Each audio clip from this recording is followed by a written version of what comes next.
অতিকৈ বেয়া লাগিলে খবৰটো শুনি মেলি। তেতিয়া আমি মানে আমাৰ চেণ্ট্ৰেল কমিটি TMPK চেণ্ট্ৰেল কমিটিৰ এক্সটাৰ্নেল এফেয়াৰ্ছৰ ছেক্ৰেটাৰী ৰিদীপ জেক দলেক আমি লগালগে আমি যোগাযোগ কৰিলোঁ ফোনত। টেলিফোনিক বাৰ্তা আমি কথা পাতিলোঁ। তেখেতে আশ্বাস দিলে যে আমাক ক'লে যে আমাক সঠিককৈ মানে আমাক ঠিকনাটো বিচাৰিলে।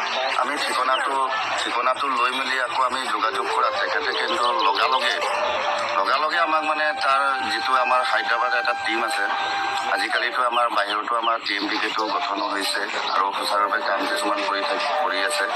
তেখেতে তাৰ ছেক্ৰেটাৰী মহোদয়ক তৰুণ দলে মহোদয়ক আমাৰ যোগাযোগ কৰি মানে অলপ মানে সহায়যোগ কৰি দিছে। সেইটো ক্ষেত্ৰত আমি অতিকৈ আনন্দিত হৈছোঁ। আৰু খবৰটোত আমি পাই মেলি আমিও ভাবিলোঁ আমাৰ ইয়াৰ পৰা কিবা কৰিব পাৰোঁ নেকি বুলি। আমিও গোলাঘাট ডিষ্ট্ৰিক্ট সমিতিয়ে য'ত কিঞ্চিত হ'লেও অকণমান তেখেতসকলৰ যিটো লগত আছিলে সেইজনক আমি অলপমান আৰ্থিকভাৱে সহায় কৰিছিলোঁ। সেইটো অৱস্থাত মানে আজিকালি এনেকুৱা এটা পৰিৱেশত থাকিবই নালাগিব হৈছে।